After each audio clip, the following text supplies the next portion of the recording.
Hi guys, in today's show, we're looking ahead to Monday in the NBA. Michael Bolton. Thanks, Josh. It's Michael Bolton here, and it's time for another episode of the Locked On Fantasy Basketball Podcast. Let's get to it. Let's get to it, indeed.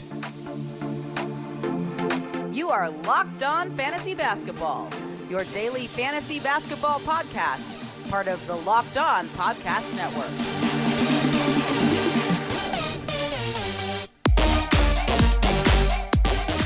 Hello and welcome to the Locked On Fantasy Basketball Podcast, brought to you by Basketball Monster. My name is Josh Lloyd and I am the lead fantasy analyst at basketballmonster.com and at Yahoo Sports Australia. And you can find me on Twitter, as always, at redrock_Beeble and on Instagram at Locked On Fantasy Basketball. Now, those of you who listen to the audio version, you may not have seen this show before, but I'm going to start putting it on the audio feed.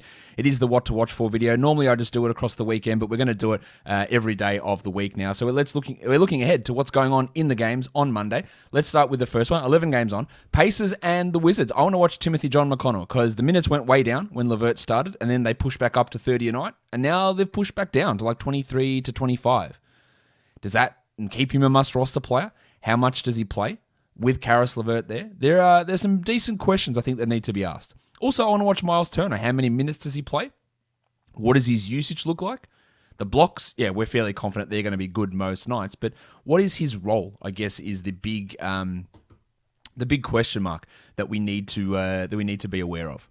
For the Wizards, I want to see what they do with Daniel Gafford. First game, really impressive, but we know Scott Brooks and centers are pretty tough to get a full handle on. If Gafford can get 25 minutes, he's a must-roster player, so watching that is really key. They also started Denny Avdia over Garrison Matthews last game. Now, I think Avdia's got a little bit of a way to go to be a must-roster 12-team league player, but as a starter, there is at least some potential there, and if anything happens to Beal with injuries, then maybe we look at that. But I just want to see what his role is and how many minutes he plays in this scenario. For the Pelicans and the Celtics, Nickeil Alexander-Walker. Yeah, he has been playing at a really high level, starting in place of Lonzo Ball. At this point, Lonzo is questionable for Monday's game. So either way, I want to watch Nickeil Alexander-Walker as a starter, but I also want to see what his role is going to be if he is coming off the bench behind Lonzo Ball and Eric Bledsoe. Will he still play 20 minutes? Will he play 28 minutes? Will they reduce Eric Bledsoe? It's going to be really key. And then I also want to watch Zion Williamson because he's been dominating.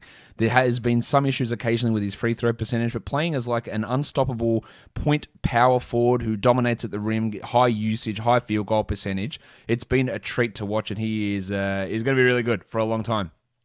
For the Celtics, Tristan Thompson's out again, so the Rock DJ Rob Williams will get another start and should put up some big numbers. I'm super pumped for what he's going to do the rest of the season. Andre Drummond's not coming in to ruin his season. Gorgie Jeng's not coming in. Tristan Thompson's trash. So I think there's some big numbers for Rob Williams coming. Well, let's see whether Evan Fournier plays. I don't know whether he will.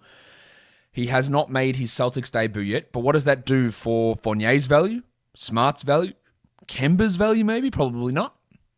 But where does Fournier fit in the rotation? What does it mean for Pritchard and Grant Williams and Aaron Nesmith and all those sort of guys there in Boston? Next up, we look at the Heat and the Knicks. Trevor Ariza, I would assume, will be the starting power forward remaining for the remainder of the season. Maybe they put Nemanja Bjelica in there, but I think it'll be Ariza most of the time. I think he's knocking on the door of 12-team value, so let's pay attention to that. While Tyler Hero... Everyone has a hero. True. 0 people shouldn't have a hero. I'm uncertain of what Hero's role is going to be as we move forward. Of course, they brought a guard in, a big minute guard in Victor Oladipo. Hero had been coming off the bench anyway. So I assume that they probably expel someone like Kendrick Nunn out of the rotation eventually. But now these guys aren't playing in this game. Oladipo and Nunn are both out for Monday. But Dragic is back. So can Hero establish himself, or what sort of role is he going to have? I'm really curious about where Hero lies the rest of the season. The New York Knicks, Alec Burks has been playing very, very high. Now, last game at a very high level. That's probably a more accurate way of phrasing that. Last game, there was no Reggie Bullock, there was no Julius Randle, and he went bananas. He's getting good minutes. He should get good minutes most of the way, but there's Derrick Rose, there's Emmanuel Quickley, there's Alfred Payton, there's Bullock when he's healthy. So what's Burke's role when all of those guys are ready? Do they just take Payton out of the rotation, start Rose, and have Quickley, Bullock, and Burks as the other guards? There's some big questions there. And then Nerlens Noel, who almost definitely will be the starter with Mitchell Robinson out after suffering the fractured foot. Noel should get 28 minutes, but there is the Taj Gibson specter there that we have to pay attention to, but Noel should be rostered in all leagues.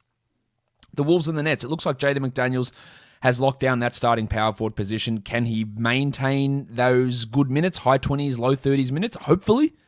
Will he be a 12-team league guy? Not just yet, but you never know. Well, it's the second game back for Malik Beasley from his suspension. He shot horribly in that first game. What does the minutes and shot distribution look between him and Anthony Edwards, and how does he fit back in now that Edwards has taken that leap forward? Well, for the Nets, let's watch Blake Griffin, how much he plays. He's had one good game and a couple of stinkers. No, he's nowhere near a 12-team league player. I don't imagine LaMarcus Aldridge is going to be ready to go for this one, but that's a possibility too. So what does that all mean for Nick Claxton, who's the best center on this team? Yes, he's better than Blake. Yes, he's better than LaMarcus Aldridge. And yes, he's better than DeAndre Jordan. But with all those guys, plus Jeff Green, there's 5 guys who can play minutes at center. So where is Claxton's role? Is Jordan out of the rotation? Can they still play Claxton 25 minutes? That'll be more clear when Aldridge is ready to go. But let's see what they use Claxton, what role they use Claxton in here. The Mavs and the Thunder, they should be getting Doncic and Porzingis back for this game, but Tim Hardaway Jr. has played at a higher level of late. I still don't buy him as a must-roster 12-team league guy. He can be that guy, especially as a streamer for points and threes. And then Josh Richardson. Probably I'd rather have Richardson over Hardaway, but he is really fringy. In a 10-team league, I think Richardson is a drop. In a 12-teamer, he's probably a hole, but he has some absolute stinkers. Well, for the Thunder, of course, there's no Al Horford, there's no Darius Baisley, so Moses Brown, the C-parter, another big opportunity for him to put up some huge numbers here. Yes, we have to watch to see what Tony Bradley does and how that impacts Brown and his minutes, but for now, Brown is the guy. And then the Salt Flake, Theo Maledon, put up some really good numbers in his last game. He's putting up some really strong performances. Love what he's been doing. And Maledon is an option at least to have a look at. I think he's not a must-roster guy at this point, but that's really about it. But I want to see what he does. Can he maintain an improvement in his shooting percentages? That will be key. What is also key is knowing where to go to get the parts for your car. You wouldn't go to a local chain store for that. Why would you bother? They're not going to have the part in stock, and even if they do, they're going to overcharge you because they have different pricing tiers for professionals and do-it-yourselfers. RockAuto.com is a family business serving auto parts customers online for 20 years. Go to RockAuto.com now to shop for auto and body parts from hundreds of manufacturers. The RockAuto.com catalog is unique and remarkably easy to navigate. Quickly see all the parts available for your vehicle and choose the brands, specifications, and prices you prefer. And best of all, the prices at RockAuto.com are always reliably low, and they're the same for professionals and do-it-yourselfers. Why would you spend up to twice as much for the same parts? Go to RockAuto.com right now and see all the parts available for your car or truck. Right, locked on in their How Did You Hear About Us box, so that they know that we sent you. Amazing selection, reliably low prices, all the parts your car will ever need. RockAuto.com. Next game up on Monday is the Grizzlies. Oh, that was the wrong one because I didn't do this one. The Raptors and the Pistons. The wiki, Chris Boucher. What is Nick Nurse going to do? Now, it's always up in the air. Will Kyle Lowry miss this game? Lowry missed the game on Sunday with foot soreness. What does that mean for Boucher's minutes? And then I want to watch Malachi Flynn, who looks better and better each time I've seen him on the court. I'm very interested to see how many minutes he gets.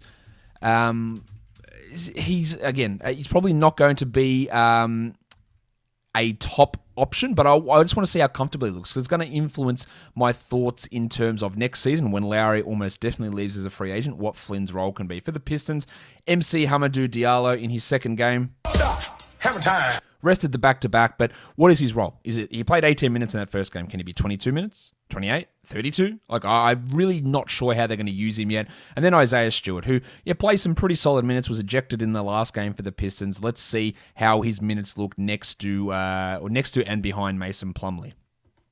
Next one is the Grizzlies and the Rockets. Grayson Allen playing at a fringe 12-team level. I think he's getting way too many minutes, but it doesn't matter if I think he's getting too many minutes because he's getting those minutes and he's producing at an okay level. So let's see how he's used here. And same as Brandon Clark, whose minutes have been disappointing. He occasionally flashes a big game, but then he has some stinkers, and that makes it hard to roster him. Jayshawn Tate for the Rockets, putting up... Rockets? Not the Rockets. It's not Marty Jannetty and Shawn Michaels. For the Rockets, Jayshawn Tate, the Wild Thing, putting up some really good numbers. I imagine he continues to start over Kelly Olynyk, but that's one we want to watch. And then if Christian Wood, who missed the last game, Kelly Olynyk was putting up some really strong ones there. It does appear that Wood is a chance to play in this game. That's not confirmed at this point, but it does look like the ankle injury or the ankle soreness, I think it is. That's how they phrase it, that he can be... it's an illness. I'm thinking back to his ankle injury. Sorry, it's an illness. So he should be ready to go for this game, but we don't have We don't have confirmation on that just yet for Christian Wood, but that would give Kelly Olynyk some value in that scenario. The Kings and the Spurs, Delon Wright, pretty disappointing first game for Delon as a member of Sacramento, and he is absolutely looking like a drop to me. They played Terrence Davis a little bit, probably more than I expected. He looked okay out there, and how he looks again, that's only for deeper leagues, but if he can maintain a solid role, which he couldn't get in Toronto, that'll be one to watch. Well, for the Spurs, DeJounte Murray, he just keeps sort of being inconsistently consistent, or consistently inconsistent. Maybe that's more of the way to say it. He has some big games and some terrible shooting games. His role is fine. It's not going anywhere. But let's see what he can do. Can he start to put some big games together? Well, Keldon Johnson is... Look, every time I say that he's a drop, he comes out and puts up big games. So maybe I'll say he's a drop now and see if he puts up some big ones. But outside of 2 games, in the last 3 months, he hasn't been a 12-team worthy player. And it's harsh on a young kid who had to deal with COVID. The minutes aren't there. The production's not there. And I want to see what he does here, but I reckon he's trending towards a drop. Next game is the Cavs and the Jazz. The Cavs obviously dealing with some injury problems. Kevin Love, who knows when the hell we're going to see him. Jarrett Allen dealing with a concussion, and they have started Broderick Thomas. Now, this is probably only for like 14 to 16 team leagues, but he's a starter. He's getting decent minutes. I think we have to consider Thomas at least a stream option for those deep leagues, and same with Dean Wade. Wadey putting up some good numbers. He started quite a few games this year, and if they have to go with Nance at center, Wade will get another start. So keep an eye on both of those guys for deeper leagues. While for the Jazz, Jordan Clarkson has been shooting horribly, but last game he turned it back on without Mike Conley. Now, Conley will return in this game, so let's see what he's able to do. And let's see how Clarkson goes, because he'd been trending like towards a drop outside the top 200 over the last 2 weeks, Clarko. I wouldn't drop him, but he is moving towards that direction, which is good to see him get back in action last game. The Bucks and the Clippers, well, the question for Milwaukee is, who the hell plays? Did they just decide, like they did last year, like the game literally before COVID shut the league down, where they just said, well, we're just wholesale resting everybody? That's sort of what it feels like, because literally every person was out with a fake injury. Middleton, Yanni, Drew Holiday, Dante DiVincenzo, PJ Tucker, Bobby Portis, and Rowdy Rodions Kurucs. Now, Portis was a health and safety protocol issue. Kurucs was already injured, but Middleton, Yanni, Drew, DiVincenzo, all fake injuries. I imagine they all come back, but if they don't, we're looking at Sam Merrill, we're looking at Jordan Nwora, we're looking at Thanasis Antetokounmpo, and we're looking at Pat Connaughton as options. Actually, Connaughton as a deeper league guy, he's getting minutes anyway, so he is someone that can put up some decent production for those deeper formats. The Bulls and the Warriors, Kobe White coming off the bench, I think he's a drop, but he showed some signs of life last game. While Thad Young, will they start him over Lowry? It didn't happen in the first game against the Spurs, but that game didn't go particularly well. Young is still putting up some good numbers, so how his value looks will be up in the air. While for the Warriors, Steph Curry looks like he could return. He's been upgraded to questionable. So what does that mean for Jordan Poole, and what does it mean for Nico Mannion? Can Poole maintain a 27-minute role off the bench with Curry back? Can Mannion maintain a 19-minute role, or will he go back to playing 13 minutes? Because Mannion's been flashing some pretty good performances of late, and Poole has been playing pretty well too. We'll see how that looks, and that might be an indication whether we need to drop someone like Pooley. For streamers, I'm looking at Kelly Olynyk, Isaiah Roby, Alexei Pokusevski, Grayson Allen, and Teo Maledon. While for points leagues, we can stream in Jordan Poole, Isaiah Roby, The Wild Thing, Jay Sean Tate, Nick Claxton, and Alexei Pokusevski. Guys, that'll do it for me. Subscribe Apple Podcasts, Google Podcasts, Stitcher, Spotify, and on YouTube. Guys, we are done here. Thank you so much for listening, everyone. See ya.